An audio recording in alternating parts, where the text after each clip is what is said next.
to go at it. And we'll see whether or not Hunterace can continue the momentum that he's had from the beginning of the year. This guy is absolutely on fire, and we have an unknown player, relatively unknown player. Generally, you're trying to hit the slightly more aggressive decks, I think, because you have so much early game removal and armor gain. But the fact that Hunterace has gone for the hybrid aspect of it gives him a really good shot against the Odd Warrior in particular, as Malagos Druid is a pretty miserable matchup going up against the Odd Warrior, but Togwaggle is a very favorable matchup. So that is another point in Hunterace's favor here, in a matchup where I feel like he's pretty firmly in the lead. That's right. So this is one of the main attractions for watching anything EU related or Europe related. It is Hunterace and his unbelievable 2018 campaign so far, being able to win 2 tour stops, going to the finals of 2 others, and blasting away the Europe last call standings by a significant margin, almost to the point where people feel like they can't catch him. However, some people have given him a run for his money. Mino, board control, etc. are still hot on his tails. But if Hunterace can get a really good finish, either in this Swiss playoffs or perhaps even doing well in the championships, Hunterace almost feels like a lock-in for the World Championships for last call points. I would definitely agree with you. There was that one small spot, I believe, after DreamHack Tour, or perhaps it was DreamHack Summer, where Fino actually overtook Hunterace. It was only for a few days, I believe, that he held the #1 spot. But while he's not untouchable, Hunterace is looking to be in a good spot. And if he can put up good results in playoffs as well, that's when he does just get to the truly ridiculous marks. Let's go ahead and get started with Shutterwalk Shaman versus the Death Rattle Hunter. So in your experience on either side here, we haven't really seen too much of Shutterwalk Shaman, but the times we've seen it today, it feels like it's been failing on stream. Do you think that that's reflective of the metagame, or do you feel like perhaps that's just variance coming into play here? The Shutterwalk Shaman hasn't been finding the matchups it's really looking for, because, I mean, the main matchups that it's looking for that it completely destroys are the control decks that rely on value rather than an ultimate win condition. I'm talking about decks like Odd Warrior, Control Mage in particular, kind of a Control Priest, although that does have a little bit of burst thrown in there as well. But generally, it's trying to get the super slow matchups with its insane win condition from Shutterwalk, and that is absolutely not this matchup. The Death Rattle Hunter can play so quickly if it's required of it, and the removal for Silvors just probably won't be there for a lot of the Death Rattle and the values plays that Hunterace can go for. Yeah, it's something that we don't really talk too much about with Death Rattle Hunter, is that as much as it does give you a lot of time, and it lacks a lot of that burst with kill commands that people traditionally think of Hunter, it ramps up very quickly with how much pressure can get onto the board. So I compare it a lot to even Warlock. It takes the first couple turns to set up, but when it gets going, oh man, the damage does not stop for several turns. And you know, it's gotten a lot of extra support through things like Giggling Inventor. We look at Spider Bomb as well, being a really useful tool. And we'll see whether or not the Shutterwalk Shaman can be able to stop it. Double Hex, though, is definitely painful for Hunterace. Just showing why this is such a strong deck, because you have to commit so few resources to absolutely demand removal. Because from where Silvors is at, if he didn't kill off that egg and that Houndmaster Shore, he'd be met with Terrascale Stalker, Playdead, Cubes, all that kind of nonsense that can just completely blow you out of the game. Because Silvors' best shot to take this matchup is to win board in the mid stages of the game, which, while difficult, is not impossible. And while he won't be delivering lethal through that board that he's won, he'll be buying himself so much time, maybe inevitably getting himself through to that Shutterwalk combo right at the end, which is basically his main win condition here. Yeah, so Hunterace does have some stuff to do here, but generally speaking, I feel like part of what Shutterwalk Shamans have been struggling with is that early game pressure. So I guess if you're Hunterace, do you just go back to the drawing board, just set up an egg and try to pressure with the Terrascale Stalker, excuse me.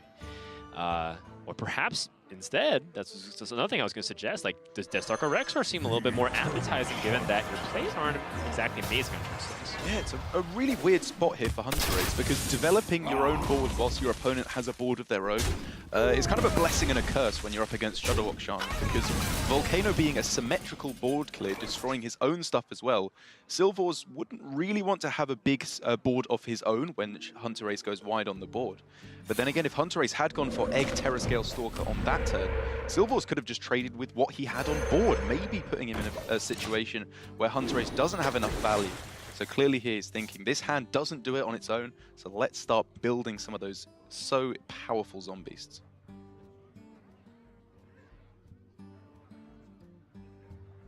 Well, I mean, let's build the zombies, like you said. and there are definitely some interesting tools that have been added into the mix, because a lot of beasts actually came with Boomsday and the Witchwood in recent times.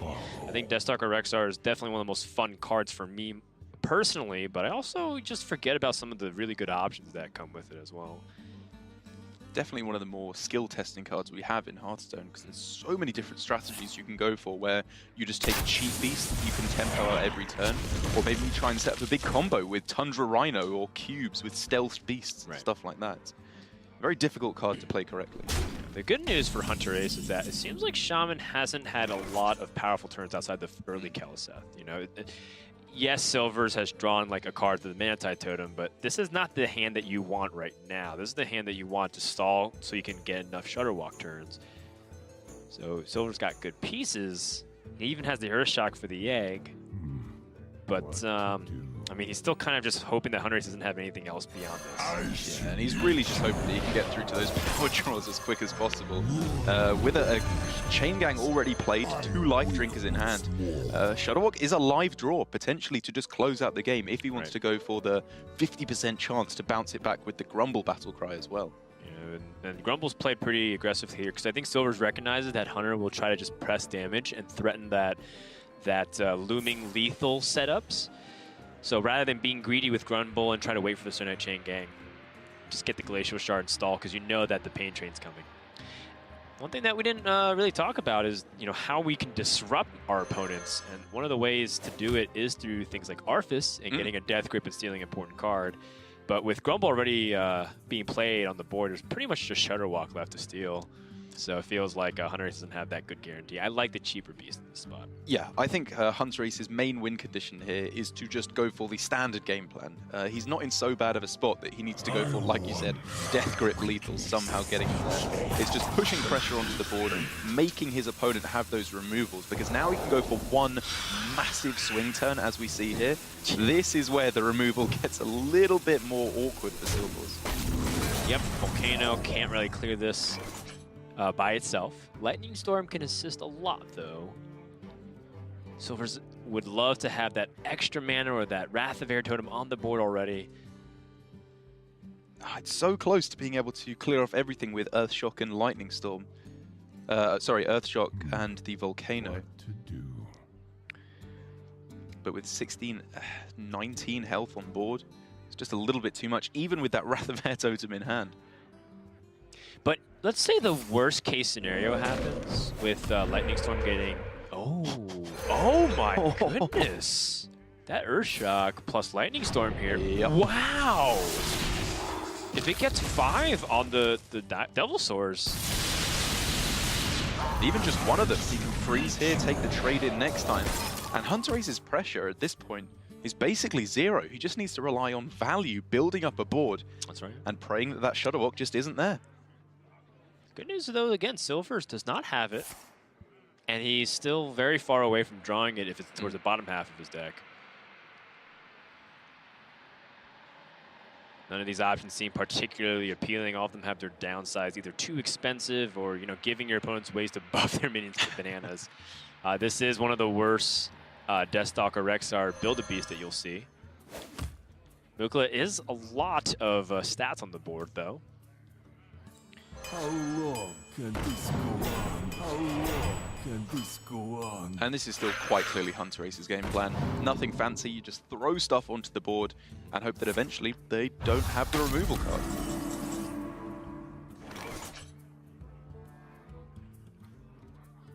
This does look like Volcano's really powerful in this spot. You can't really do much beyond that, though. Yeah, and if Silvors does go for the Volcano here, for Hunterace, it really just needs to be one good Zombies, and he's pretty far in the lead. Electro Storm Surge, pretty much the only card that you'll see from the Boomsday that's in the modern form of a control combo Shutterwalk Shaman.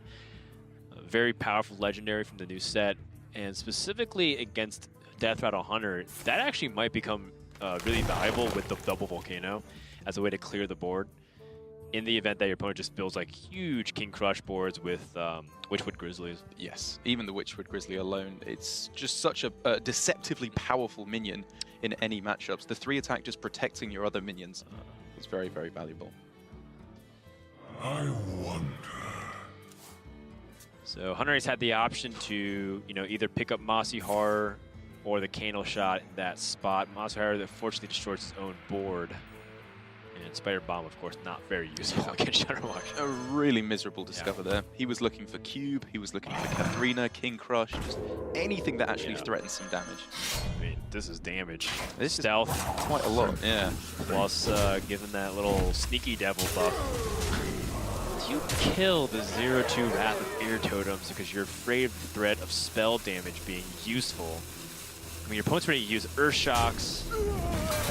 It has to be exactly Lightning Storm though, right? Because Volcano, it adds 1 spell damage, but it adds 2 health to the board, so it actually reduces the effectiveness of Volcano in a weird way. Yeah, I'm looking at the deck list. Doesn't seem too many more ways to punish based off the Wrath of Air Totems. In the end, they also could just be ways to just clog up the board space for your opponent.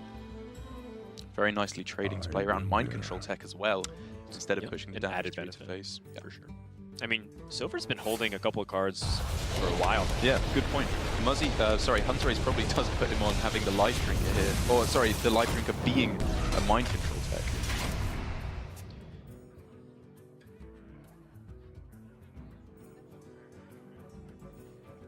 It seems like a pretty simple plan for Hunterace. You keep hero powering and you keep throwing down zombies. Yeah. You baited out a lot of removal at this point. He can max the stats though this turn by playing King Mukla instead. And it looks like he just doesn't like that. Bear Shark, probably one of the more efficient minions here. Maybe he takes the Eleg for just a little bit more stats, but at least your opponent can't really target the Bear Shark. I like the Bear Shark a lot. Yeah. Can't be Oh, you've actually already seen both hexes. And an Earth Shock, but more attack on the board. Yeah, more attack. Difficult in case your opponent gets Hagatha and then starts playing small minions. Still Silvors with his draw completely dead until that Acolyte of Pain is found. Hunterace is clearly playing around all kinds of options that he could go for, like Mind Control tech specifically. Right. So it is just finding that Shutterwalk as quick as possible that is priority number 1, 2, and 3 for Silvors. Yeah, and also a Volcano just being used. A little bit of a misconnections here. Hunterace picks up his Prince Geliseth. A little bit too late for it to have the impact that we expected to. What was the other half of the Bear Shark, do we know? 3 mana. It was it Pterodax? I can't quite remember what the option was. It's a very skill-testing card for players and casters alike, actually. Just making sure you've been paying attention. I guess so. If, memorization and mind reading was a skill that all casters have. Well, if that was the case, I wouldn't even be casting, I'd be playing. Or just beaming your casting directly into the viewers' minds. And there it is. Finally, one of the power beasts found in the Tundra Rhino. That has to be removed now for Silvors, because again, this is not rush it is charge, which means the game will be closed out unbelievably quickly if this does stick around. Do you value getting damage? Do you value denying your opponent the card draw? A little bit of a hard proposition, because as much as you normally be like, yeah, I don't want him to get Shutterwalk, he still has 13 cards in his deck. And you also can push 5, which is pretty significant. But look at that draw from Silvors. Now, Volcano would have been one of the ultimate punishes. Even then, it would have drawn a lot of cards, which is bad, but it wouldn't have cleared that much off the board. It's true, there's a lot of health. A lot of health on the board. There's even 14 now, so without the attack, it would have been 16, I think. So with only 1 health surviving, probably was right for Hunterace to trade there, but very, very close decision. And yeah, second Volcano. Silvors also has that healing rain with Electro Storm Surge, so effectively a Reno Jackson cameo appearance, if you will. Hunterace once again has to go back to the drawing boards. I mean, things aren't looking very good right now, and Hunterace still just hasn't drawn some of his more insane late game cards to help him swing the board, like Katharina, Whisper Wisp, or King Crush. And this is the point where the hero power of Rexar really kind of starts to fall behind. It's much, much better when you're pushing your initiative, getting Stealth Beasts, getting the Tundra Rhino. Exploding Bloatbat, though, is the way that you can pull back seemingly unwinnable boards. So I would be... wouldn't have hated to see that there from Hunterace, but I guess his thinking is, I can just win this board back anyway with the beasts I have already in play. Bit of a close one, though, because if he had hit the Poisonous on that, that would have been really, really powerful. There's some really crazy stuff you can do, too, with Play Dead and Terror Scale Stalker's Battle Cry to trigger your Death Rattle on some of those minions as well. Wow, stealth and can't be targeted. There's nothing ever touching that thing. Double Mind Control Tech. Silvors kind of with a dead draw in this position. So does he just play one, I suppose, for stats on the board? Yeah, I mean, I think the name of the game for the Shaman player is just to stall for 10 more turns at the very worst case scenario. What to do? You have at least 2 turns guaranteed with Electro Storm Surge and Healing Rain. Not to mention that Mind Control Tech actually fights on the board very reasonably. This Kel'Thuz's buff is really starting to kick in. As if it hasn't already. Yeah, it's been putting in some real work this game. Those chain gangs on their own have completely put a roadblock to Hunterace both times they've been played. Maybe this track can get something a little bit more appetizing for Hunterace. Whoa, Carnivorous Cube. Oh, yeah. Now we're talking double volcanoes being used, and now you can put out 2 versions of this insane Bear Shark. And there's no more volcanoes. There's no more hexes. It couldn't even target it if there were hexes. The only response to this is now the Mind Control Tech, which is going to be disgustingly powerful. That's true. Oh, and Earthshock as well. So 1 in 4 times it hits the 3/3, and then 3 out of 4 times you're pretty happy with the result. You're very happy indeed, because even if you miss the cube, you've got the Earthshock for it now. You can just mop that up very happily. And there is the somewhat expected result, putting Silvors in a position where maybe he doesn't need that Shadow Walk anymore, because he can just beat his opponent down. Yeah, and now it's starting to get to the point where it's just the tempo is favoring Shadow Walk Shaman. I mean, I've seen this happen so often where you win without Shadow Walk making an appearance whatsoever. Another cube. Bet Hunterace, which is, he had that boat bat right now, right?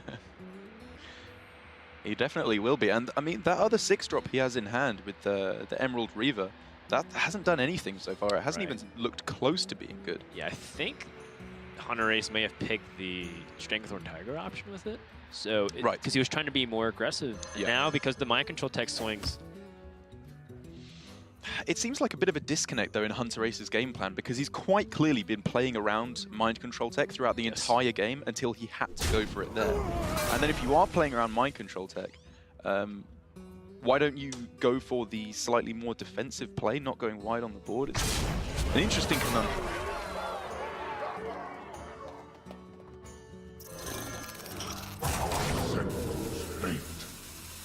Now the zombies finally coming down for that aggressive option. I guess for Hunterace, he's hoping he can push for some kind of a lethal. Maybe if he can get a charging Bittertide Hydra off of the final Build-A-Beast creation on the following turns. He's still not out of it. As that Shadow Walk just continues to elude Silvors. Yeah, wow, this is scary.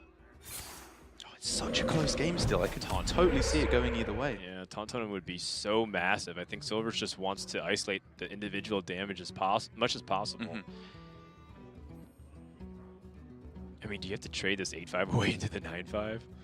Or the 8-5, rather? Just try and eliminate as much pressure as possible, stall for as long as you can. And I mean, Mana Tide almost certainly comes down this turn.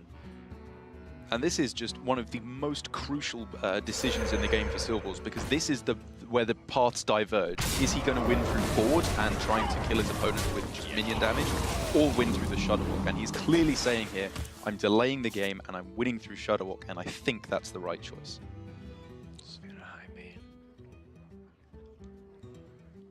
And now we're starting to get to the point where every single draw is extremely scary for Hunterace because Silvors just has such a high chance of drawing Shutterwalk in the next couple turns.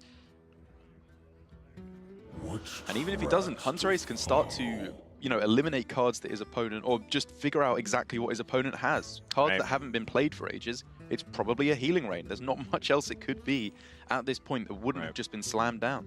And what's tough too is that the cards that remain besides that are also fairly impactful in some cases. Like Hagatha still has a lot of relevance if it's able to stall out and draw cards. If you don't want to extend that, your opponent can get Zola the Gorgon, take another mind control tech, steal another big minion. Hunterace recognizes where the place is. Shutterwalk. Ooh. So now you can go for Shutterwalk. Bouncing back the mind control tech on this turn isn't all too valuable. You get 2 freezes, I believe, in the battle cry as well. Right. Which is very strong. But the failure rate, it's pretty bad. Yes. You could go for... Oh, no, you'd never play a bananas first, would you? I mean, you could go for a bananas first, trade 2 of your minions, or even 3 if you wanted to get them off the board, into the Emerald Reaver. Exactly. It's very risky, but then if your Shutterwalk does fail, you don't lose. I mean, is there any way you can guarantee anything by stalling? Like, let's say you just healing rain and wait for a turn. Does it improve anything? I don't know. It doesn't look like it gets much better, does it? Because they probably play something very big on the following turn as well. Here we go. Shutterwalk. Raises minions. There we go. And he gets there it is. Back. And now it looks like for Hunterace, it is going to be difficult to claw his way back into this game. Just all the way along here, Silvors had every answer he needed. Double Hex on turns 3 and 4, the Volcanoes. Electra, double Spell Power Totem to clear off the board. It's just been everything a Shutterwalk Shaman could ask for. My jaws that bite, my claws that catch.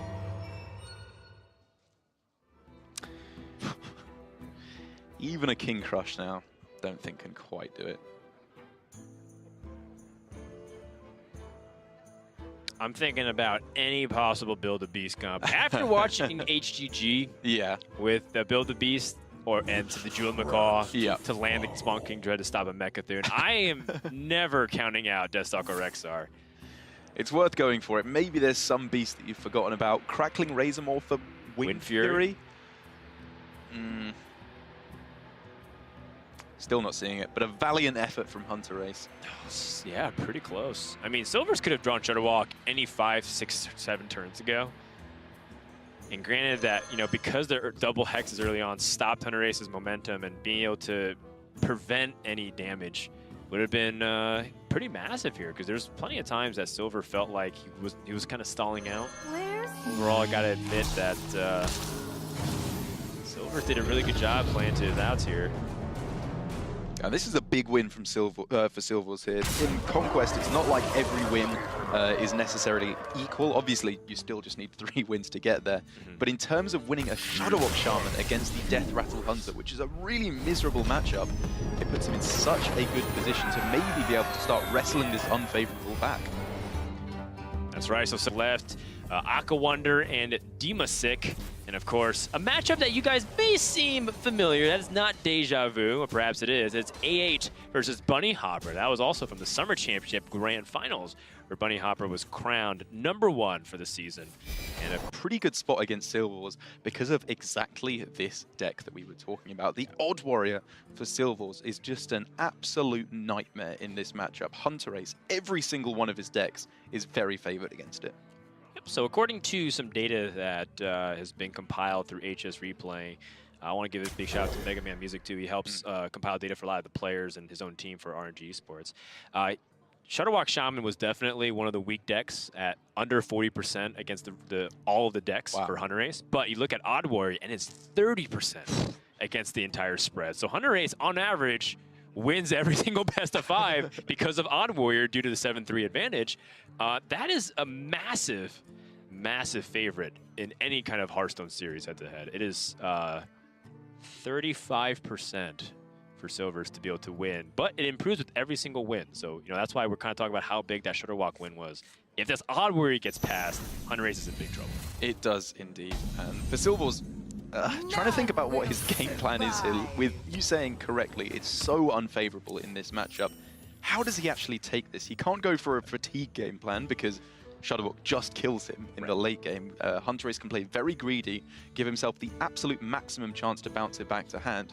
So I guess he has to go aggressive, try and win through an early, as we see here, Omega Assembly for a Beryllium Nullifier, which is just not a very aggressive minion. So one thing that I found with polarized matchups in Hearthstone is that usually when you go up the ranks in data, you end up seeing that matchups get closer, right? So you're saying, like, because people who are unfavored recognize ways to win an unfavorable matchup. So instead of maybe being 60-40, it becomes 45-55, and it becomes narrower and narrower because the good players will patch up their weaknesses and also tech their decks. But with polarized matchups, I find that they actually go the opposite direction because players know how to do things to win games almost in a guaranteed state. Like Freeze Mage versus Control Warrior, there was just the magic number they had to armor up, and then Freeze Mage just literally can't kill you. Yeah. And now that's kind of happening with Odd Warrior because the sample size is somewhat relevant, a little bit over 1,000 games, but the win rate is abysmal because when you start climbing high, it almost gets to 1090. Right now it's at like 1585, but I imagine with a player like Hunterace, I'm willing to say it's a 9-to-1 matchup ratio. That is insanely difficult.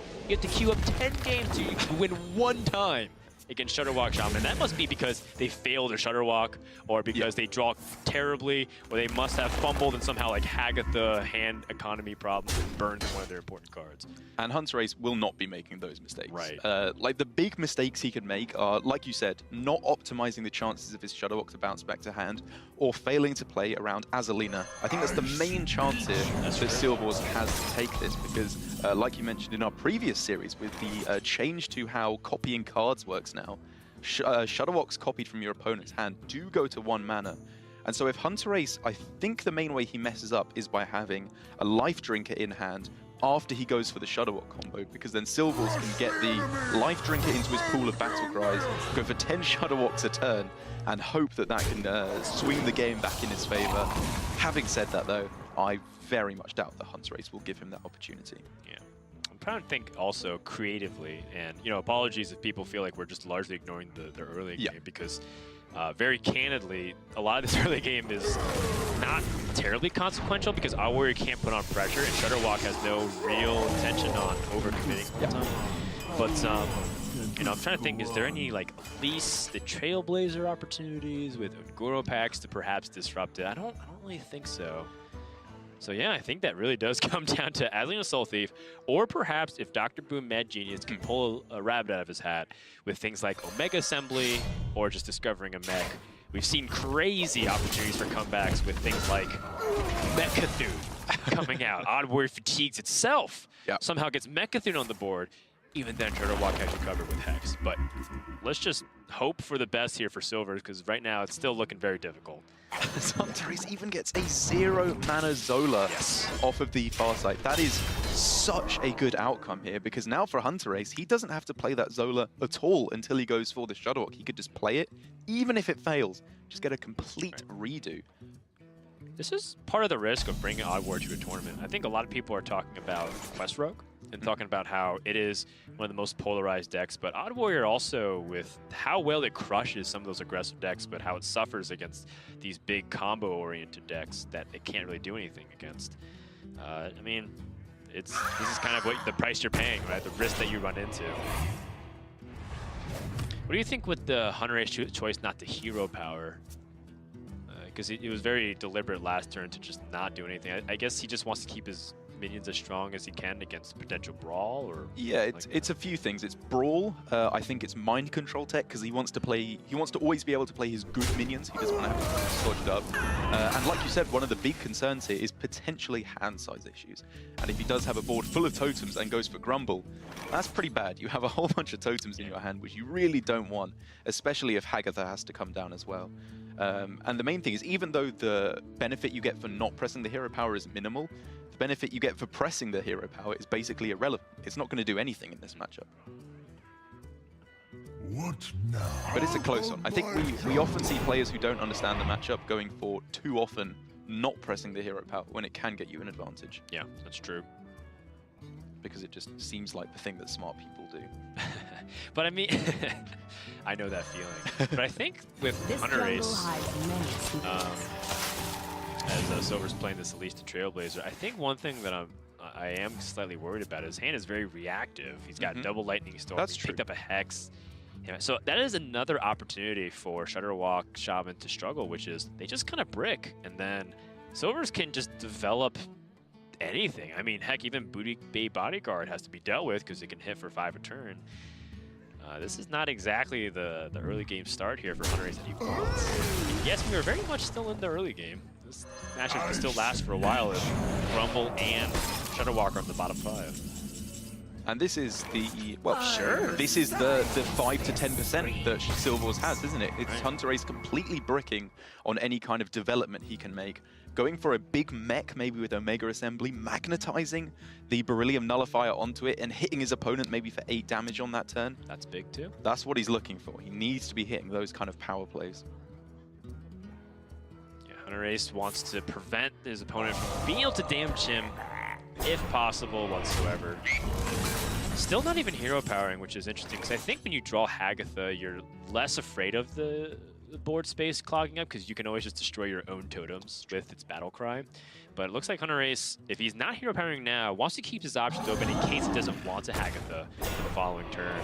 And it's just Brawl, isn't it? It's really what he's afraid of. Silvors here, we know his win condition here. He doesn't think, he gives his opponent too much respect to be going for the Azalina win condition. So he's just putting as much health, as much attack on the board as possible. And at the moment, it's not the easiest board for Hunterace to deal with. Would have to go for Lightning Storm and Volcano to get rid of all of this. Yeah. But that's okay, because this might be one of the best boards that Odd Warrior builds the entire game. And it was a pretty fearsome board, 17 attack. Nothing to be scoffed at. A low roll on all the minions does mean that Hagatha isn't an option, because if it had gone one higher on one of the Matriarchs, we could have seen a coin Hagatha maybe on this turn. Still a Volcano clear. Yeah. And just took it. Like you said, this is as scary as it's ever going to get. Perhaps, unless we're sleeping on, you know, the big daddy himself, Booty Bay Bodyguard. You laugh. I mean... I do laugh. Would you rather have a Booty Bay Bodyguard or an evil heckler in a joust? Well, you got me there. Checkmate. Don't I look a fool? Oh, gosh. Oh, Oof. no. Oof. The Yeah, collective attack power of those 3 mechs is 2. That Booty Bay Bodyguard's actually looking pretty good right about now, because its attack is equal to its mana cost, which is more than we can say for any of those mechs. Get behind me. Gosh. And I think Silvor's face kind of says it all. Yeah. I mean, when you're building an arena board against Hunterace's inevitable win condition with Shutterwalk in hand, I mean, this is not looking good. Hunterace can even just pass. He doesn't even have to do anything. Yeah, now that he's finally decisively behind on board, goes with the totem, because he's no longer afraid of Brawl. I think we're pretty clearly seeing what his thinking was there with the hero power. Yeah. Can Mewagon pull anything? No. But he can magnetize it, yeah. At which point it could... there's no Diehorn Matriarchs left to summon, so you're potentially pulling stuff like Azalina, Dynamatic, Zola the Gorgon. It's really bad stuff. Really bad stuff. That'd be disastrous. That 411, though, you kind of talked about its stickiness and how hard it is to remove. Beryllium Nullifier, one of the cards that can be really difficult for Shaman to handle. And a good pick from Silvors. This is the Beryllium Nullifier. In a lot of control matchups is a very valuable card. Yeah, I'm starting to believe a little bit that Odd Warrior may be able to put together an offensive. So for Hunterace here, with the Shutterwalk, like at any point from here on in, he could just play it because he has Zola the Gorgon to bounce it back to hand. I think he's only played one Chain Gang with it so far in terms of the actual ultimate combo, with no Grumble, no Life Drinkers being played either. That's right. Lightning Storm, coin into Hagatha.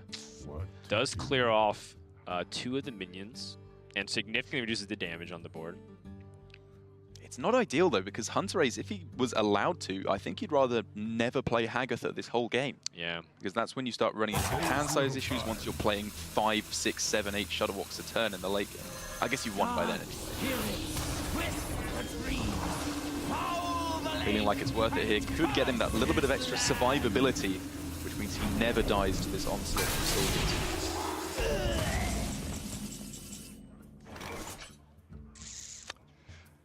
Yeah, this is where the hand really starts to fall apart. What does the Larmal Bot can even do? Pulled out either Meat Wagon or Iron Beak Owl. Oh my gosh. This is terrible. I wonder.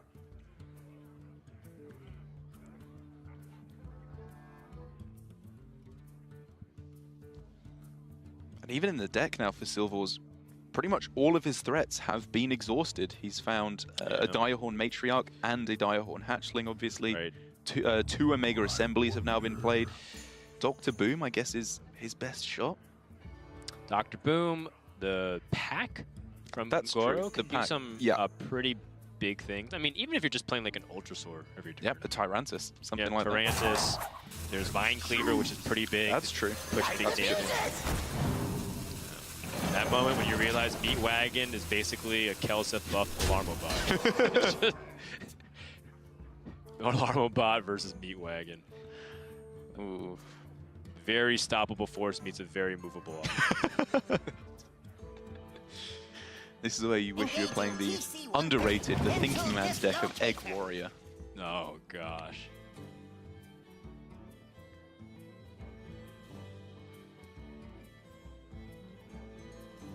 Yeah, the Bloodlust for Hunterace isn't really all too necessary, Right. because he only has one win condition that he goes for in this matchup, and that's Sherlock.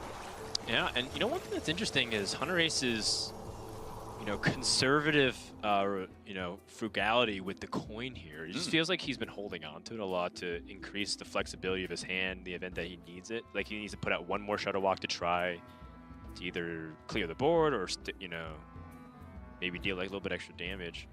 And there's all kind of stuff you can do once you find Grumble as well, I find, where you can go Chain Gang, Grumble, Coin Chain Gang, and stuff like that. That means you can develop really heavily onto the board and set up for the strongest possible Shuttlewalk. Right. So the Direhorn Hatchling is definitely one of the better cards Silvors can find, because it just does something onto the board. Yep. It has more added stats than its mana cost, unlike Meat Wagon.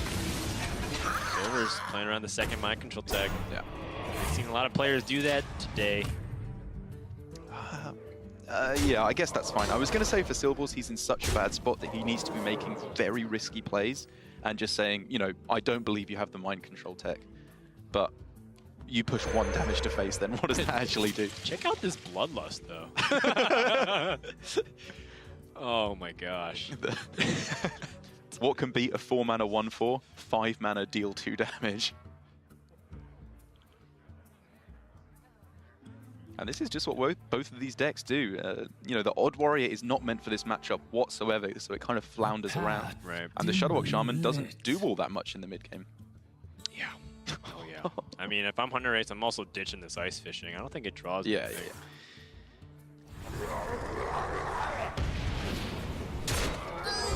The world's most expensive Cold Blood. And Hunterace passes, still waiting to draw Grumble, but picks up Acolyte of Pain. And Dr. Boom Mad Genius comes in the hand, so Silvors does have something to do. Yeah, if you can get the Delivery Drone here, maybe even just Zap Cannon. There it is. That's the one you're looking for. Automaton can double the Zap Cannon. Yeah, it can do 6, yeah. That's a pretty relevant amount of damage.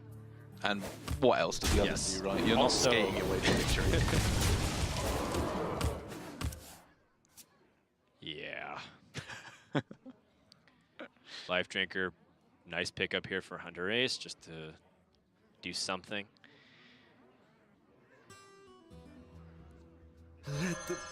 Yeah, just trying to get that Hagatha value now. hoping for, obviously, a Volcano in the best case scenario. Volcano, some way to damage his Acolyte with draw. Yeah, Beaked Lightning maybe. Lava Burst is certainly interesting. Removes a little bit of damage on the board. I think that's his utmost priority. Stall for as long as he can. And unfortunately for Silvors, the extra armor gain right now from his hero power is not going to be what he's looking for. Yeah, it just means nothing. But the good news is that Alarma Bot has Rush. Ah, brilliant. If he could magnetize something onto that, he would have a 3 mana plus 3 health. It's like, oh man, yeah. And then it loses the synergy because it bounces back to hand. It is just truly awful. Clockwork Automaton has Rush. Yeah. So that's actually somewhat That's relevant. kind of a thing, I And suppose. also silencing the Acolyte here is Yeah. nice. And this is his one shot, isn't it? His one chance. No, because now he's just within lightning yeah. range. I wonder if that was trading in the wrong order there for Right. Silvors. But I mean, he already saw one Lightning Storm and a Volcano, so I think in his mind he thinks Hunterace only has one chance for having AoE at this point. But why give it to him? The other way around, there's kind of no chance, I think. True that. I mean, obviously your Clockwork Automaton dies every time then, but I don't know. This does not look like it's working out all too well at all for Silvors. Yeah.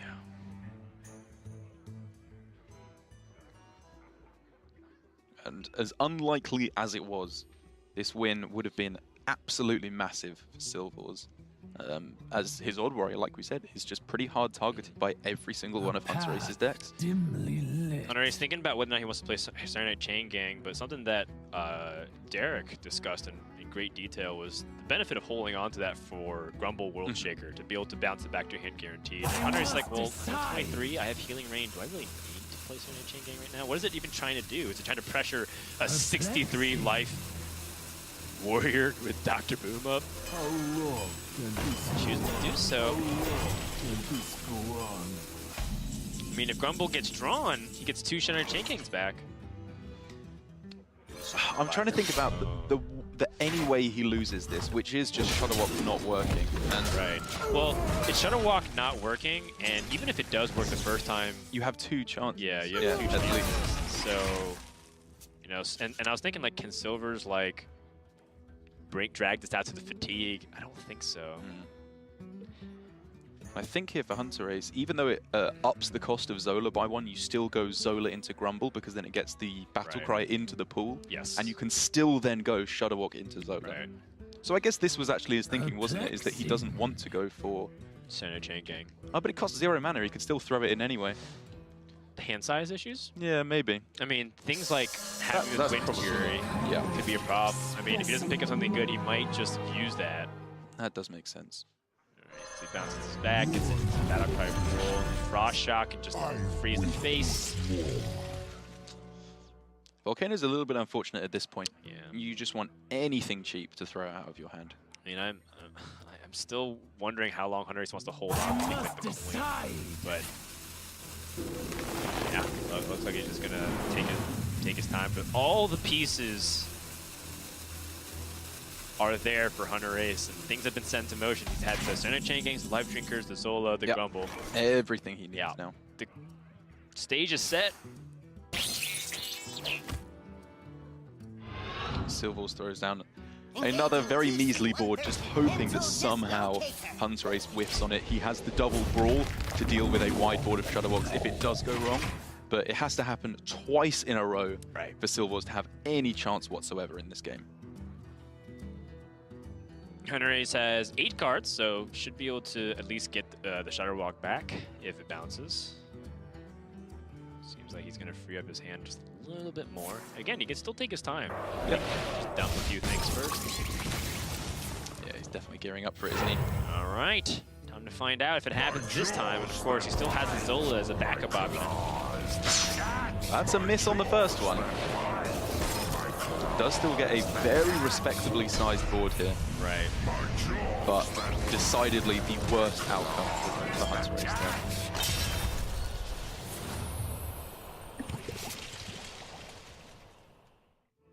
And I guess he can save the Zola here because he already got a Shudderwock back to hand because he went for the play of getting the Zola Battle Cry Right. into the pool. Must decide. Unless he wants spell. I don't think anything really helps him in this position. Considering that he's ready to destroy Super Collider, so he knows that Brawl is a threat. And Zilla actually worsens the Brawl. You can have a 7/4 stick on the board. Yeah, and passing is good. And I agree. And then if the 7/4 does stick, you can Zola that one, and then you would bounce the Zola back to your hand when you play the 9-mana Shutterwalk. That's true. And you also have a guaranteed 9-mana Shutterwalk on the following turn, even if you fail with the Grumble on the second one as well. Well, if a Shutterwalk just survives on the board, doesn't he guarantee? Oh, right, yeah, he could just go for a Shutterwalk to guarantee it anyway. Even if Grumble's the very first thing, he just gets it. So you're this correct. is pretty much checkmate, I think. And as much as we were kind of talking about, it might be a foregone conclusion. The alarm above. Here it's we his go. time to shine. The prophecy come true. You can do it, Alarmo Butt! Oh! He took down 2 with him. A valiant effort as he finally found his place in Silvor's grand strategy of losing.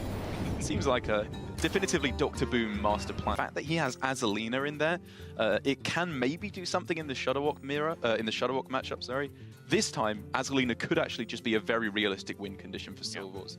Once they go for Togwaggle and Azalina, and then you Azalina their hand back, all the math starts to get really complicated really quickly. Yeah, I'm gonna need Rossi to make a couple videos to explain to me how to count Azalina, you know, end game scenarios. Shout out to Rossi and all the Gamer Sensei people. I think they put out some really valuable content. I know some people might roll their eyes if they're like, well, yeah, I'm counting board damage plus hand for lethal, but you know, we do recognize that there's a lot of new players who are watching the Hearthstone Championship, where they're trying to learn how decks work.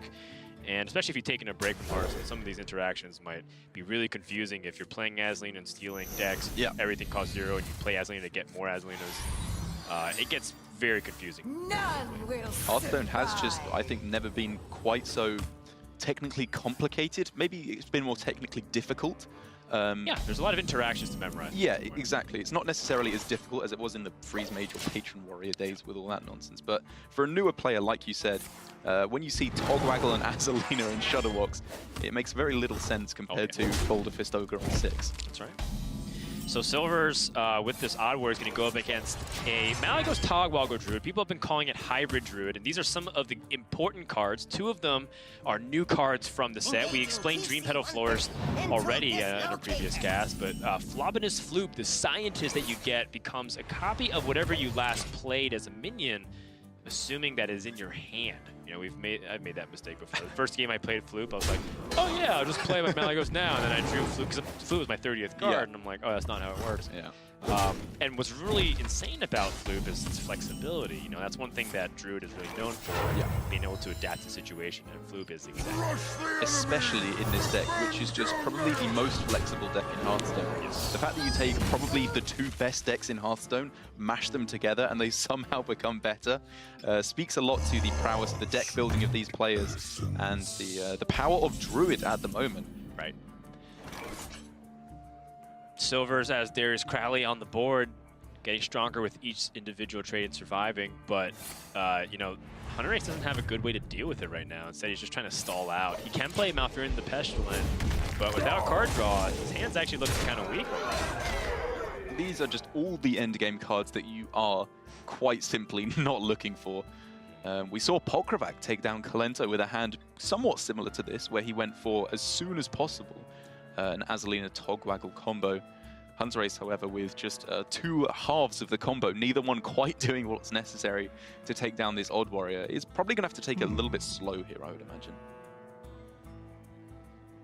Yeah, Hunterace does not want to take too much damage, but at the same time, it's not like Odd Warrior has a way to leverage that damage. Like, you know, Silvors can develop onto the board, and then Hunterace can play his Malfurion the following turn, and then save this Innervate for an ultimate infestation. The big problem is that Hunterace still doesn't have guarantees for plays in the turns after he plays his Death Knight. Because if he plays Malfurion the Pestilent, defends up, for one thing, Darius Crowley might get stronger. Yeah. Like, what does he go for? If he goes for Scarabs, we see Faceless into Darius Crowley, and then there's 2 of them beating him down. If he goes for Spiders, Super Collider just takes them out very efficiently. Yep. So this is kind of a tough situation here for Hunterace. I think I favor the Spiders because if my opponent takes it out, then the worst case scenario is that Darius Crowley doesn't get any stronger. Yeah. I would really hate for 2 8/4s to be on the board with the 2 Scarabs. And at the same time, this is a really important lesson for people who want to start learning how to play Malygos Druid, which I highly recommend Hunterace and some of these other players who just love this deck. Yeah. But you can take a lot of punishment. Druid is probably the best class in terms of health gain. I know Warrior and Priest, like historically, have been very good with like healing and whatnot. You like even go back to the Reno Jackson days, but right now, Druid's ability to gain armor, especially with the Death Knight and cards like Branching Paths, almost unparalleled. I mean, does Hunterace just want to gain armor here too? He's gonna draw. Yeah, I think cycling through your deck's fine here because, like you said, even with the Darius Crowley here, it's not that threatening. It's only a 6 attack minion, sorry. It's just compared to what usually Odd Warrior will be throwing down that makes it seem so threatening. Bearish as well, so Hunterace does pick up some good reasonable ways to dump his hand if he wants to set up for ultimate station. And now for Silvors, this is a pretty pivotal turn. Does he just go Dr. Boom, start trying to get those discovering mechs, I suppose, to fight back against a Togwaggle endgame? Yes, absolutely, because he needs to find a way to pressure. Yeah. I mean, Tank Up's not going to do anything against Togwaggle and Azalina. In fact, quite the opposite. It's going to just cost him the game if he takes it too slow. Pretty much. Oh, wow. This Nourish into Wild Growth is something you don't see very often, but it actually gives him an excess mana. And he will quite happily take this here. As Togwaggle, you just want to draw all of your deck as quick as you possibly can, because the quicker you draw it, the ironically, the more cards you get, because your opponent will have drawn less cards by the time you go for the Togwaggle combo, and then you just steal their whole deck. Hunterace has the opportunity to also drop his Arcane Tyrant to reduce his hand to 6, and would increase his chances of drawing Azalina if he chooses to ultimate station. A big problem with the problem with Druid, which is such a first world class problem, is that it just draws too many cards. Yeah. And so you do run into hand space issues, and Hunterace doesn't need Malygos to win the game. It's a very nice commodity to have, but it's not an absolute must. So if Hunterace needs to dump Moonfire before playing Ultimate Infestation, I think he's okay with that just to guarantee his Azalina. That's right. But we'll see what ends up happening the turn. The only way that Hunterace completely destroys his chances of winning this game is by overdrawing either Dream Petal or Azalina from here on in. If he gets those cards, he should win pretty much every time.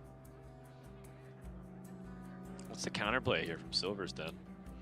Well, is it just pressure? Is it stacking a huge Beryllium and facelessing? It's, first of all, pressure. Like you said, any way he can do that through Direhorn Matriarchs, Facelesses, Beryllium, Ziliacs, anything he can get to start pressuring the board, with hopefully without going too wide to play into Plague. And when that very likely doesn't work, he then needs to follow up with Azalina. Just hope that he can start messing with Naturalizes can be very powerful.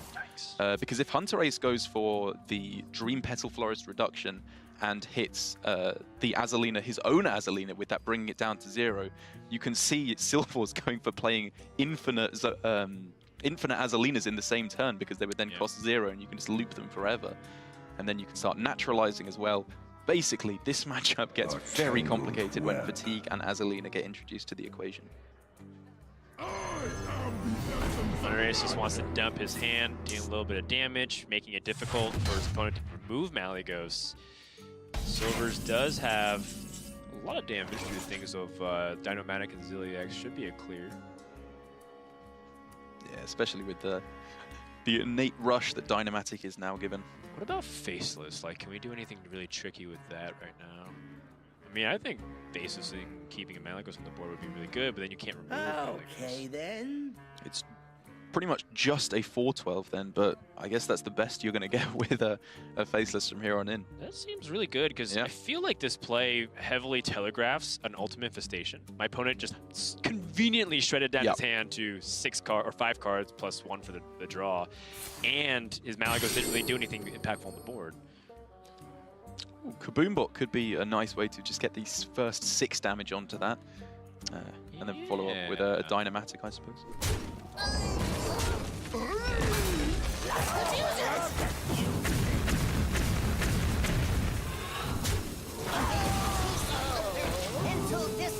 Just thinking, I guess, that while the Malagos is decent on a Faceless, he can still get some good options. Hunterace in, Direhorn Matriarchs, a big Ziliax magnetic minion.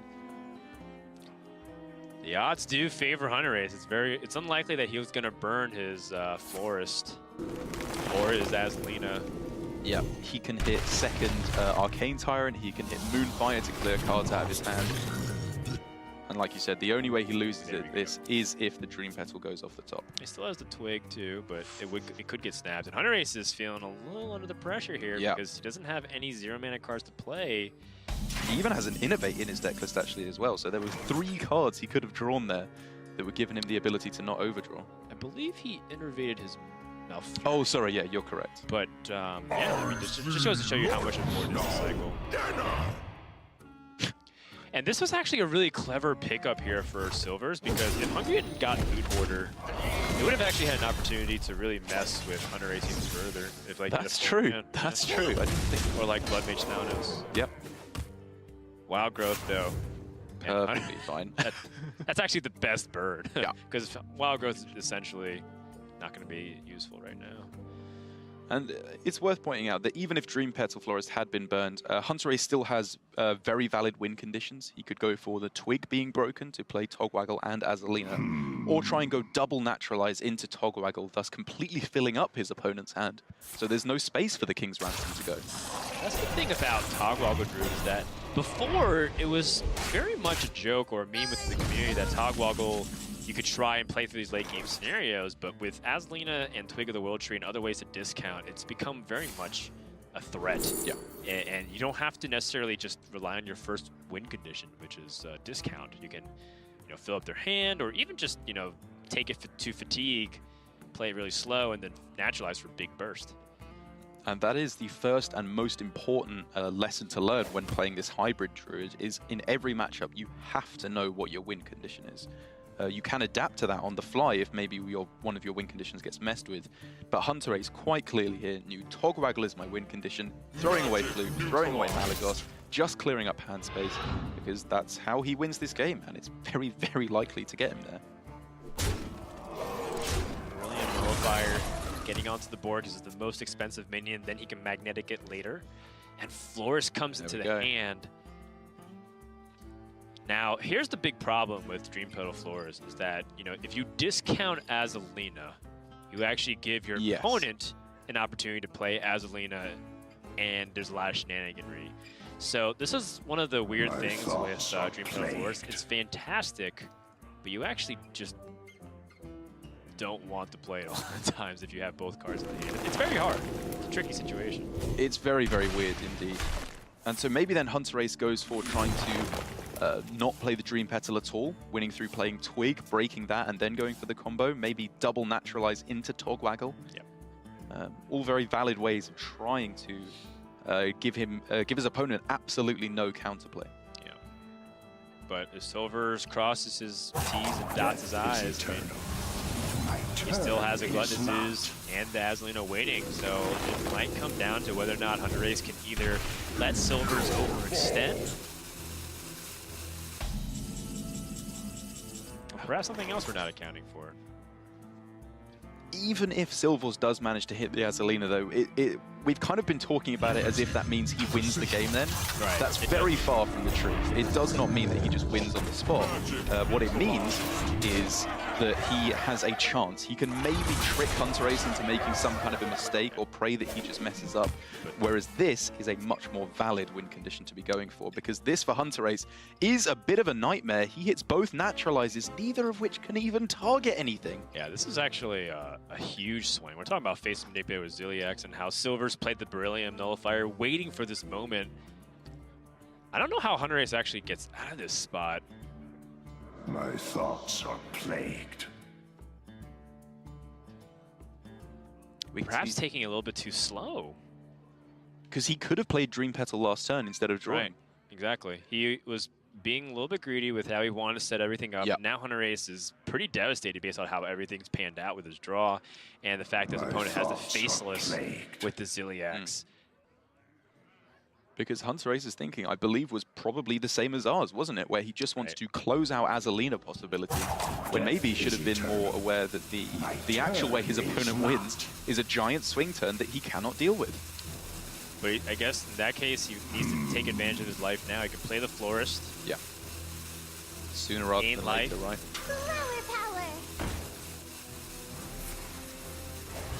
See what the buff hits, or rather the discount. That's the good one. Togwaggle. That's the good one. And now for Silvors, if any minion is played onto the board, Naturalize becomes very strong for Hunterace indeed. Yeah, at least anything that doesn't buff immediately the 6/9. Yeah.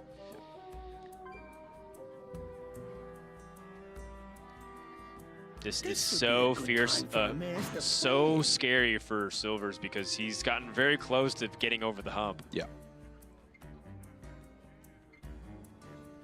I think he just has to rely on these 2 minions. 12 damage is still really good, but Druid can stay alive for a long time. So then what's his play this turn? You just go Kaboom Bot and charge it in, everything else to the face? He is definitely going to be thinking about Naturalize at this point. I think I might want to, I don't know, it's kind of weird, right? Because you want to dump your hand in a way? Yeah. So they get less good stuff. Right. Yeah. So you just want to like make your hand really weak, and to be quite honest, I guess it's not a great hand. But Super Collider ends up being actually a really good card in some scenarios. Also very true. It's kind of tricky here for Silvors. Almost out of cards. Spreading Plague. Spreading Blade could be real nice here for Hunterace to delay the game just that tiny little bit. But can he go for it now? He could go for, on this turn, Togwaggle, Naturalize his own Togwaggle, Azalina. Like, he just wants to be playing these Naturalizers because they are so good at this stage in inducing some heavier fatigue. Agreed.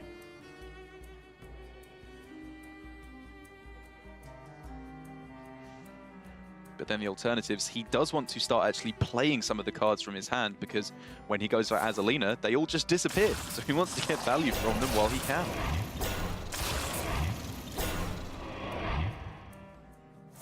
Yeah, I like the plus armor a lot instead of plus attack. This is really nothing more than a roadblock here. You're not expecting to win back board control through these taunts. Oh, Brawl being picked up is so unfortunate for Silver. This is so interesting because... Oh, because he can't play it to get it out of hand. Exactly. He doesn't want to play it, destroy his own board, and then Hunterace just gets it right back. Gets it, yeah. Azalina is weird, man. Like, it just makes everything so backwards. You can see the stress in Silver's face, just trying to figure out a way to navigate this, and I feel like he's doing the best he can with the tools given, but this is just suboptimal in so many ways. But speaking of stress, Hunterace clearly feeling it as well. Being one of the players who popularized this deck so massively, and one of the few, I would argue, to have mastered it. Right. He expects nothing but the absolute best from himself, and from what we're seeing on his facial expressions so far, and the way this game has gone, I don't think he believes he's got that for himself. Yeah, from the early onset of the expansion, Hunterace was playing Malagos Druid with just Azalina, not even Togwaggle. And a lot of players were just playing Druid and Malagos Druid, saying best deck in the game, yada, yada, yada. And then when Hunterace started pushing Azalina as a good opportunity and backup option, people started going a little step further and playing Togwaggle. And yet, despite all of that, some data reports were also saying that it's not actually really good to do this, and Hunterace is bringing it. So this goes to show you how he is never really, buckling under what people are telling him what to do. Hunterace is definitely an independent thinker, which is something I respect about him a lot. I would definitely agree with you. I remember when Orange was playing in the Hearthstone Global games, and he brought, like you said, Malagos with Azalina in it. And we asked him why he went for that, and he just said, well, Hunterace told me to. He hadn't really experimented with it, but he trusts Hunterace that much with these kinds of decks. Oh, this is pretty clever. So now he makes him draw the Ironhorn Matriarch with the second Naturalize. Yeah. And then can play Azalina Soul Thief after. Yeah. It's not perfect, because you want him to draw that so you can naturalize it yourself. Right. I guess Azalina is not bad. Given the fact that your opponent has, pretty good removal tools like Brawl, I think I'm not. And so terms of the Azalina, he's thinking he has to go for it here. Right. And you may as well just play the Moonfire for free damage. He's thinking about any kind of tricksy things he can go for, but this is your win condition. You've got to stick to it or you just get fatigued. Right. It'd be a complete and utter disaster to not play Azalina in this spot. Yeah. So now Silvors gonna swap just for one turn to force 5 mana out of the opponent.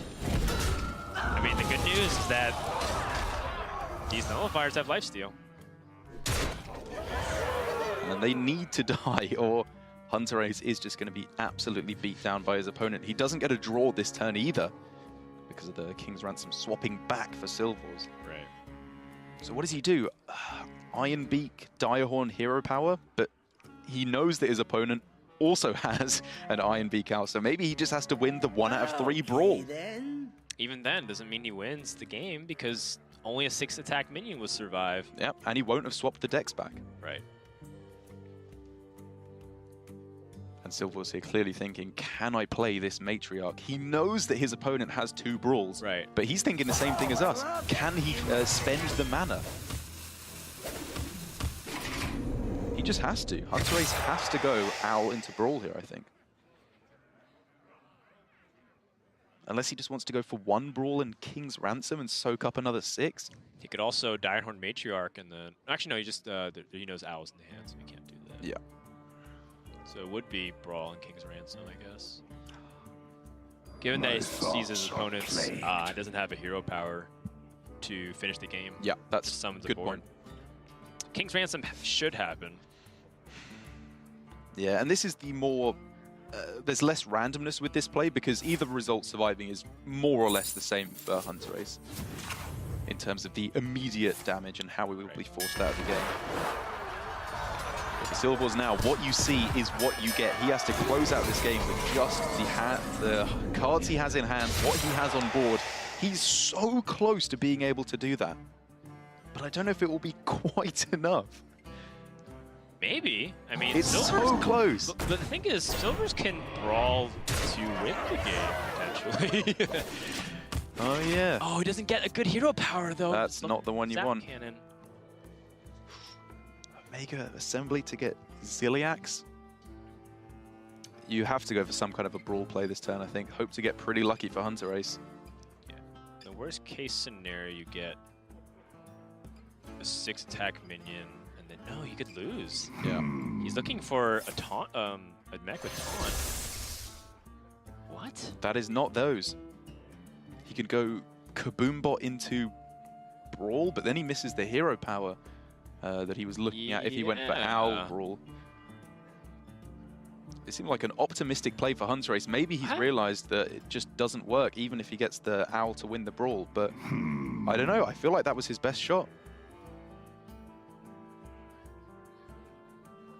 Oh my goodness. He does still stay alive, is worth pointing out, if Owl wins the Brawl. Now, yeah, now it's a 1 and 3 to win, to even just stay alive in the game. Yeah. What just happened here? Whatever he goes for, it has to be this, though. He has to win a 1 in 3 Brawl to stay in this game. This is what it comes down to for Hunterace.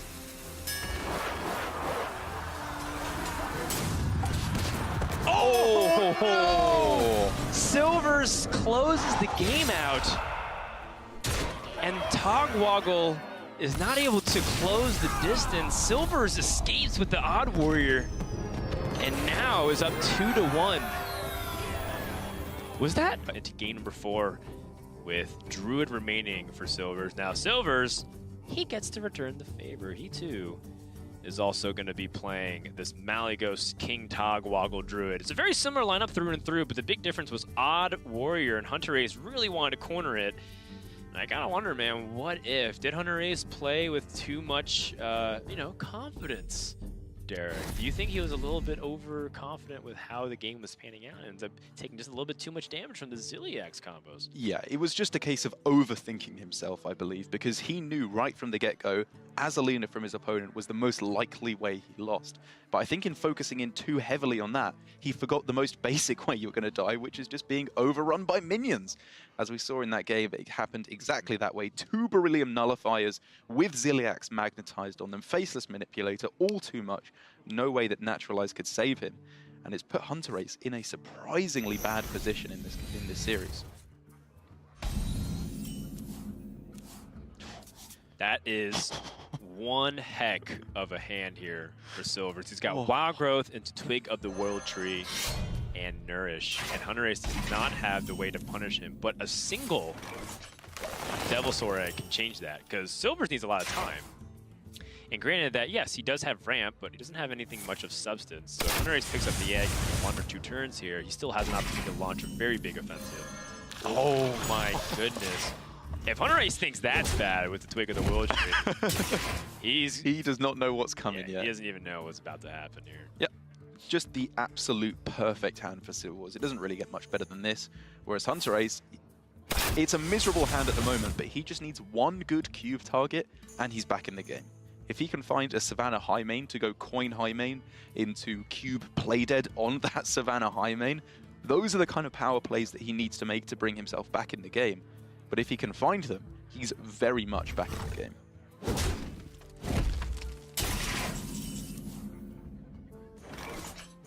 Silvors is pretty much just going to dump most of his hand in this spot here. Nourish, Wild Growth, Arcane Tyrant, all available this turn. The thing about Silvors is that he might be worried about his hand size, because he can whiff. So now Silvors is in this position very similar to Hunterace. He says, I am so far ahead. Yeah. How can I lose from this spot? And it is by Nourish and Wild Growth and getting all this stuff, and then Branching Path whiffs into like a Naturalize, into a Moonfire, and just like nothing of substance for 2-3 turns. I think this is still a valid way to go about it. Obviously, if he had Ultimate Infestation in hand, he wouldn't even think for a second about it. You'd just ramp up. Yep. But the Branching Path being used for draw, it's not that bad in this matchup. It's not like you have to save it for armor or plus attack like you do in some of the other slower matchups, like against the Mirror of Togwaggle Druid, the Mirror of Malady. And here's the thing, too. Hunterace does have Cube and Play Dead. That is still a very fearsome board for him to deal with. Oh, here, this is kind of what we're talking about. Yeah. Silvors whiffs. Big miss. Another couple times here. It's not that great. It's not great. Better than nothing, I guess. It's just something you can stick on the board. Still wants to save the Moonfire to be used with Malagos, because I guess that's still his main win condition at this point with the Twig. There's very little healing in the Hunter outside of Deathstalker Rexar. Oh, man. That is what Hunterace needs to find, though. I mean, now we're kind of in business. And now Hunterace has real choices, because he could just go for maximum tempo this turn, but he can also set up his Devilsaur Egg. But the problem is that he needs just a little bit extra, because he doesn't want to necessarily copy the egg itself. He wants to copy the Devilsaurs themselves. So he kind of wants to activate the egg now. In a way that he doesn't have access to. Right. And another big problem, too, is that he's coming up on his opponent's Ultimate Infestation turn. So if he sets up this egg, then ultimately he might just give his opponent a great target for UI. That's a great point. And Hunterace will definitely be expecting his opponent to have UI, I think, with how aggressively Silvors was ramping. So he does go for that, setting up the Devilsaur Egg, but not popping it. Yeah. I think this is a pretty decent way to go about it. I think so, too. And part of the thing, too, about Cube plus Play Dead is that it gives him a lot of flexibility with how he adapts. I mean, heck, if King Crush doesn't get answered, that's just big combo damage itself. Hunterace is very relieved to see this. Yeah, this is just an absolute tide of bad draws for Silvors. Because Hunterace with no Ultimate Infestation is back in this game. That's not a bad pickup either. Yeah. Does slow down the game just a little bit, though, because you end up using a lot of your mana to set up a board. So maybe you go Play Dead on the egg and then Cube on the egg. You really don't want 2 eggs sticking on the board with Cube Play Dead, because then you're very vulnerable to a Spreading Plague, which you have no answer to at the moment without a Mossy Horror. And so I think playing as aggressive as possible here for Hunterace is a decent way to go about it. With this trade, he may disagree with you.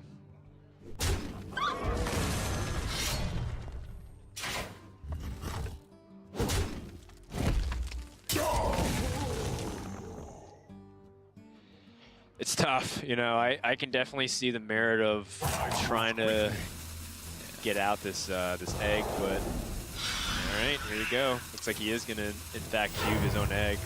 I like this a lot more. Yeah. The cube, when it dies, doesn't really matter. You're basically just playing 5 mana for a 4/6 and a 5/5 is what this play is doing. But with UI off the top for Silvors, his face in his palm there for Hunterace. This is the last thing he wanted to see. And Silvors plays the Blood Mage down to Starfall combination to increase his opportunity to stop aggression.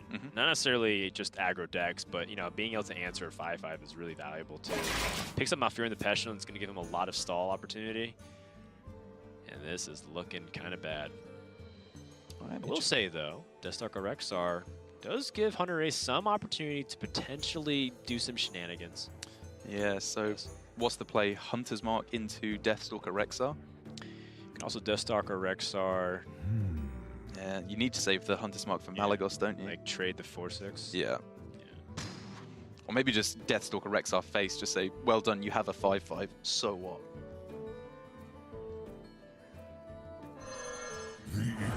I think because Ultimate Station's been played, Hunterace realizes that chances are of pressuring your opponent out of the game Pretty very much zero. little. Yeah. At least with what you have right now. The good thing about Rexar is it gives you this Build a Beast opportunity.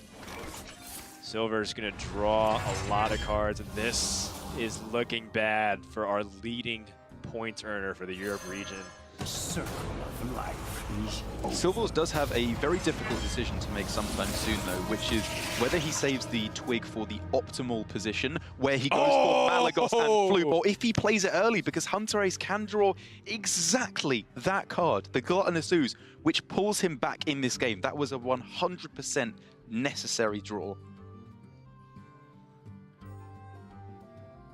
Yeah, so the Ooze has a nice meal ahead of itself, and with one charge remaining, and the fact that your opponent's holding, you know your opponent has a very awkward hand. So this is prime real estate here for Hunterace to move onto the board.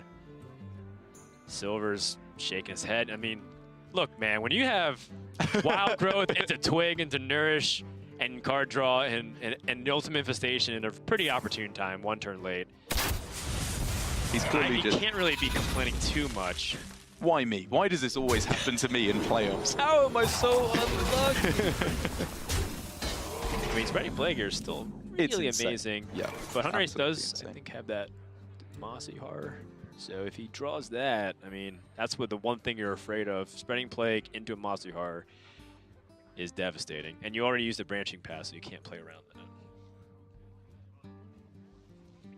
Alternatives could be if he doesn't want to go for the Spreading Plague double swipe, but to be honest, I just think this is the perfect time to go for Spreading Plague. Maybe your opponent has Mossy Horror, but you're going to have to play this at some point, I think. So you may as well do it when you can clear up the vast majority of pressure on board. And you still have the follow-up of double swipe to deal with those Devil Swords if they do have the Mossy.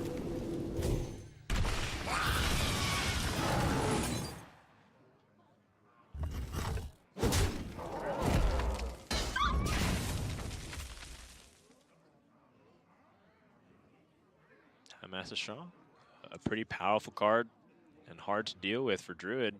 Hunterace has 9 mana for a King Crush, but King Crush doesn't really do that much.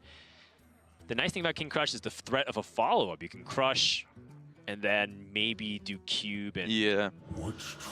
I think Silvors realizes, though, at this point, Hunterace's hand doesn't really do anything. Right. You just have to play Crush here, hope that maybe it baits out a Naturalize so that you draw some more cards. Right. Even then, I think that's very optimistic. It's true. Forcing Druid to do things they didn't want to do. Double Naturalize. It's actually kind of relevant too, because the deeper Hunterace draws into his deck, the less he feels bad about things like Togwaggle switching decks, because he has more resources to deal with. And look at Druid's fatigue state too. It's, I mean, Silvors is very close to drawing those combo pieces, but they are on the bottom portion. So if Togwaggle and Azalina are on the bottom two, I mean, Hunterace still has a lot of wiggle room right now to build a beast that's really threatening. Silvors here as well, opting to tank the 8 damage to the face, asserting dominance by punching a dinosaur. Oh yeah. He owns the wild. And it does mean that he still has the Malagos win condition is very much active. Oh, Ironbeak Alpha. Oh, sorry, Direwolf Alpha. Potentially buffing these eggs to start getting some action in. Ooh, Vilebrood Skitter. Oh, sorry, I mean Stranglethorn Tiger looking right as well. I mean, Vilebrood Skitter is good too because it has Poisonous Rush. You can play it right now, tag a beast, tag a Scarab, and then start trading on the board a little bit, get the eggs in on the action.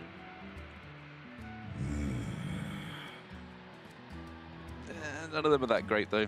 You just need to start killing your opponents so quick because as soon as they go for Malagos, you're then just going to be met with floopity swipe, and you're probably just locked out of the game then. True that. True that. But which one does equal more pressure? If you go for Poisonous Rush, it breaks through immediately. If you go for the Stranglethorn Tiger, it's just a bigger body on board. Yeah, I think I like the bigger body on board when you phrase it like that. Is it because it's alliterative or just because it's better play? I do think it's a better play in the long term because your opponent's shown a very awkward hand at the moment because, I mean, they're not really doing that much. They're just removing. They're not even playing like Dream Petal Florist into anything. So you can kind of put your opponent on combo pieces. And you can see Silvors not even wanting to play anything like Naturalized. Just, I think Hunterace is a pretty good read on what kind of hand Silvors has right now. 1 mana deal 2 damage. That's all Silvors did effectively. But it's good enough because Hunterace isn't really doing anything either. He's, developing a 7/7 last turn is pretty good.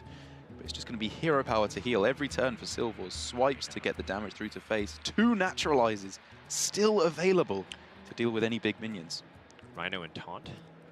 So has ability to push damage here. Nope, just kidding. Oh, you could, yeah. I guess a little bit of damage. Yeah. Really unfortunate that the eggs can't be popped on this turn because those charging Devil Swords would be a little bit more like it. Right. And so for Hunterace, he needs to think about whether he unstealths this 7/7 at all. It only nets him 2 or maybe 3 damage to face if he wants to attack with the Candle Shot as well. So maybe he just leaves it there so it can't be naturalized.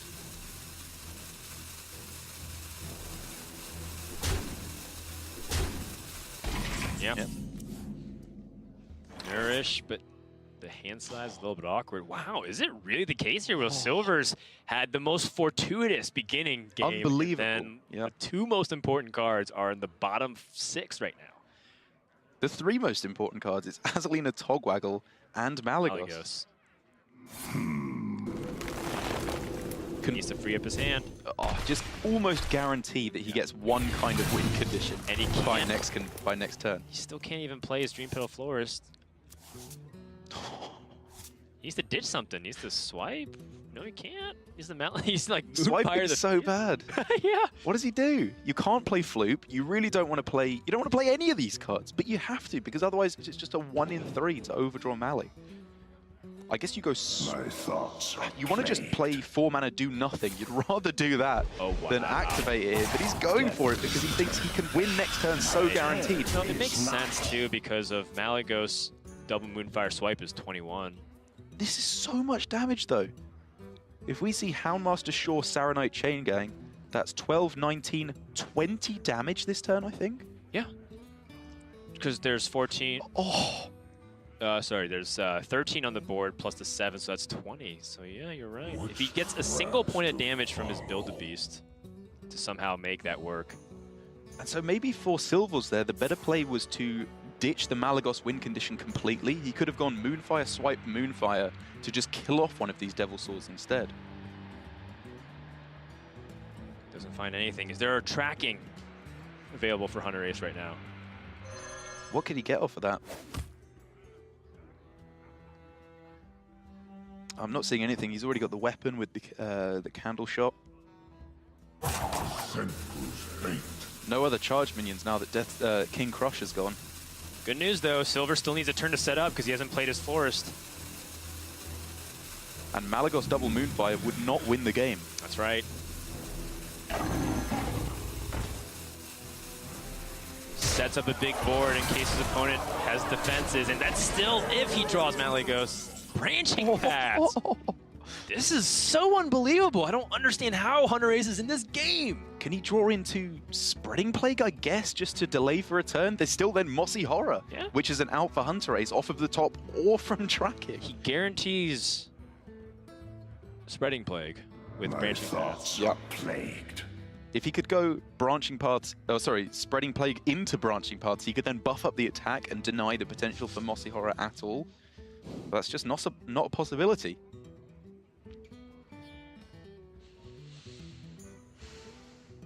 So what's the alternative? You go draw with Branching, Armor up, and then Spreading Plague. I think that's your only shot. Yeah, but what if Branching passes in the last card? Maximum life gain. 23 life with 17, 18 showing. Yep, no lethal available quite yet, as there is no charge damage available from hand. So we think. Yeah. Actually, Hunterace's hand is too big. So he has to dump something first in the form of... Hunter's Mark. Yeah. I mean, look, if you have a chance to lethal with what? If you get Timberwolf. Oh, wow. Oh! Rest now. He just throws it down. He saw there was no avenue to victory. I mean, maybe we just miscounted and the second Spreading Plague had already gone there. Actually, I think you might be right. Right. Deck that I think a lot of the casters here were just raising our eyebrows like, is it actually that good? And it turns out they're winning, but not even necessarily hitting the lineups they want to play. Like, Artie was like, yeah, I haven't faced a single Quest Rogue lineup that I was trying to beat, but yet I'm still 3-0. So I think that goes to show you not to, aggro is definitely not to be slept on whatsoever. And I do want to throw this out there. I didn't get a chance to be on the pre-show. Me and Darroch were hanging out in the back getting ready to cast. But I personally, they were asking us before, like, do you guys have any bold predictions? And they were like getting ready for lower thirds. And I was like, what was a bold prediction that I would want to say? And I thought to myself, I don't think Quest Rogue is actually well positioned in this field. So my bold prediction, assuming we were going to throw one out, was that no Quest Rogues make the top 4. Because I think there's way too much aggro out there. I think Quest Rogue is very vulnerable, especially in a field where you can target ban. And I think we might see some of that. I think it's possible, but in this series, we have seen those vastly unfavorable decks picking up those wins. That's right. A lot of big upsets here, I would argue, in part due to maybe the draws not going a particular way, but also both of these players here had very different options that potentially they made the wrong choice. Yeah. So now we have a Mallygaggle mirror, if you will. And that name is very clever for several reasons. There's actually layers to that joke. I'm going to let you guys unpack that for yourselves. That was a little gift. That one's free. It was. That one's free. The first one is always free. That's my rule. Talk to me about this matchup. You said you've played a lot of Malygos Druid, and have you run into this mirror specifically, and more importantly, as a targeted question, have you run into the Azalina Soul Thief shenanigans that happens when both players have multiple hands? I have. It gets intensely complicated very, very quickly. I've been playing mostly just Malygos or just Togwaggle Druid, rather than the hybrid version that we see here. But it is an intensely difficult matchup to play. There are so many different strategies that you can go for, and adding in the Togwaggle inevitability as well just only complicates the matter further. But one thing I do know is that if there is one player I could choose to not go up against in this mirror in the entire world, it would be Hunterace. But if I could draw Wild Growth, Twig, and Nourish on both sides, I would also choose to do that. I mean, it's so interesting based off the way hand sizes play out. First of all, of course you want to draw your deck and ramp up. This is almost always just a formality in the early stages. Yeah. What starts to get more complicated is when you switch decks with opponents. So is Azalina, Soul Thief, and King Togwaggle even relevant if both players are even, because you're about the same depth of, you're basically drawing the same amount of cards, and you both hit fatigue, so it doesn't even really matter at that point. So then are you trying to save Florist for perhaps the Malygos? But then if you have Azalina, you kind of weaken your own hand if you're dumping everything and your opponent's dumping as well. Yeah. There's a lot of nuance to it. There's so much nuance in this matchup, and I think one of the core aspects to look at in this game is how many cards are being drawn, because when you are playing a Togwaggle Druid mirror, you want to draw a lot of cards. You want to get through to making your deck as small as possible, then you switch with your opponent and hope that you win in fatigue. Whereas in the Malagos during Mirror, you don't want to draw that many cards. You want to be armoring up with your branching paths, getting out of range of damage, and trying to fatigue your opponent later on after they've exhausted their Malagos combo. That's right. So when you have both win conditions available to both players, how on earth do you sift through all that information and find a winning line? Right, and both players have their ultimate infestation. The big thing that I want to say, though, is that Hunterace sticking this mind control tech might actually be a hidden MVP. In fatigue scenarios, specifically Druid Mirrors, having a little extra life gain often can be the difference maker, especially if you're the one attacking, too. Hunterace clearly had the initiative. He ramped up, had that coin, but was still able to capitalize. If he's pushing just a little bit extra damage every single turn, Silvors is going to work in a fatigue scenario where he's down a lot of life, and that puts him a few extra turns where he has to be a little bit more aggressive, and that might play directly into Hunterace's hand. And like you said, I've got to be honest, I was kind of glossing over this mind control tech, but it will already have done 6 damage, I believe, at this point. Which, 6 damage, that's just another Malagos Moonfire you've created out of nowhere that Silvors does not have. Yeah, assuming it gets to that point. Malfurion the Pestilent as well on both sides. So, you know. Again, one of the most important cards in the matchup. Both players have the nuts. The ability to jail out your opponent from pressuring your life total is really important here. And then one thing to consider as well is that neither player can really attack with their heroes unless they're ready to commit. I like this play too from Hunterace, overdrawing. You know, Naturalize can burn a really important card, Malagos. But, I mean, there's still Azalina combos, so you can copy your opponent's hand and do all this stuff with Malagos, but you still can always just borrow your opponent's hand. So now for Hunterace, I have to imagine his game plan becomes a little bit simpler. With one of those win conditions shut off, he probably just starts drawing through his deck as quick as he can because he just wants to make sure his opponent can't be too far ahead on fatigue and go for the Malagos win condition. But what he also wants to do now is start putting a lot of damage through the face, because if Silvors tries to go for the the Togwaggle win condition now by drawing through his whole deck, that means that Hunterace can maybe force him to not use branching paths for armor anymore and push for some damage and get a lethal with a Malagos of his own. That's right. The saving grace here for Silvors is if he draws the entire deck, still has Azalina and Togwaggle, then he's actually still very similar position, except he just lacks a little bit of the burst. However, Hunterace can navigate through that by playing Malagos aggressively and then just swapping it right back. So yeah, so this is kind of the dance that we have, if you will. If it ends up getting to that point. And Hunterace here, pretty obvious what his game plan is. You just keep drawing for the moment. This hand doesn't do enough quite yet. Right. He doesn't even want to swap decks yet because they are of equal size, so he would just give his opponent a better deck at that point because there's the Malagos on his deck, but not in his opponent's. Yeah, and then there is, of course, hand space issues to consider on Hunterace's side. Just like he naturalized Silvors, he can also get naturalized himself. Yep.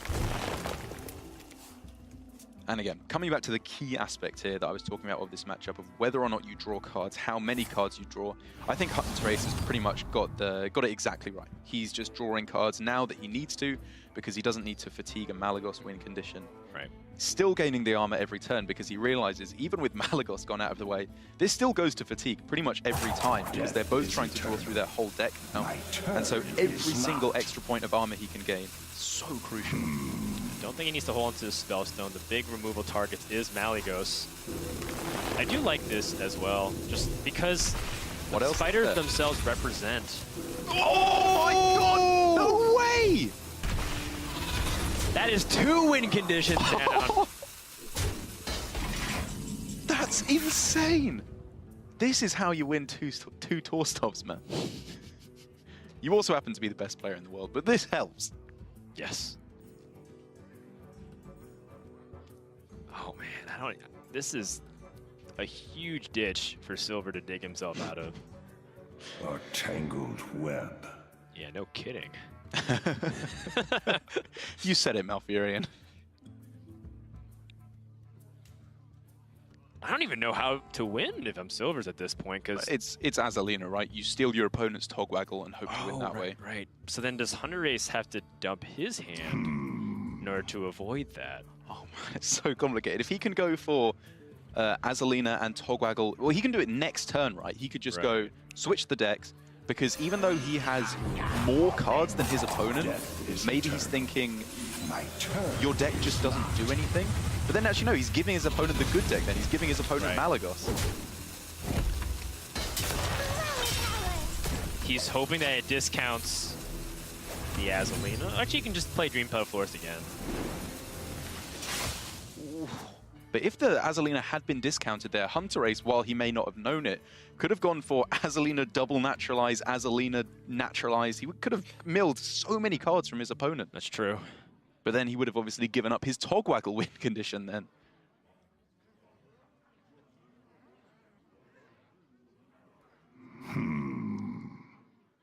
So Hunterace still has that Azalina Togwaggle, but he hasn't drawn his own Malagos, so he gives him the win condition. This is still a very tenuous situation here for Hunterace.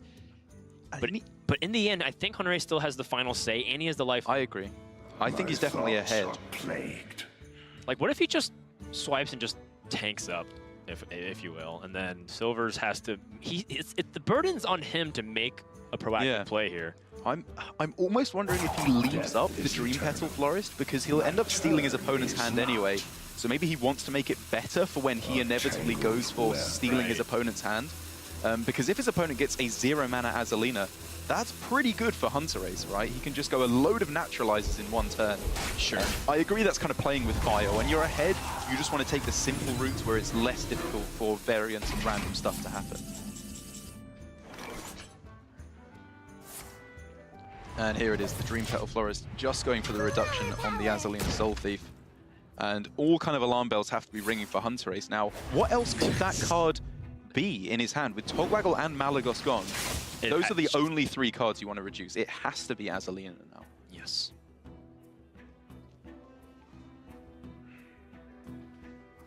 And now, does Hunterace have to hold on to his hand because he doesn't want to discount stuff? So if he plays Azalina here, Togwaggle leaves the game. It's no longer a factor in this match. Right. Which maybe works in his favor if he thinks he's in a better position, because he has more cards in deck and there'd be no deck swapping from there on in. That's right. He could steal 2 naturalizers from his opponent and go for them right away. Yeah, because Silvors getting his own Togwaggle means that both players would just end up swapping decks. But what's important is how cheap it is, because if this deck swap does happen, Silvors has an opportunity to steal his opponent's Malagos from the deck. You can swap it, draw cards, and then you still have relevance. But Silvors would then be down in fatigue, so that is definitely a downside.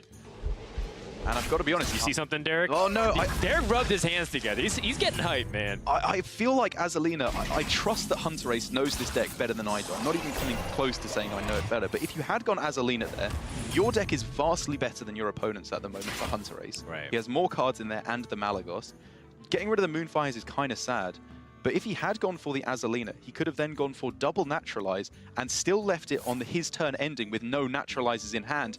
And it looks like finally he's seeing that line. He just wants to play the Azalina because his deck is better. He doesn't have to swap.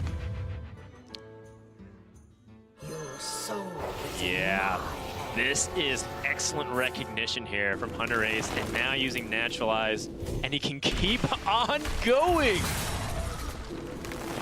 But he needs to be real careful here, because if he ends the turn with naturalizers in his hand, Silvors can burn him for... He has a twig.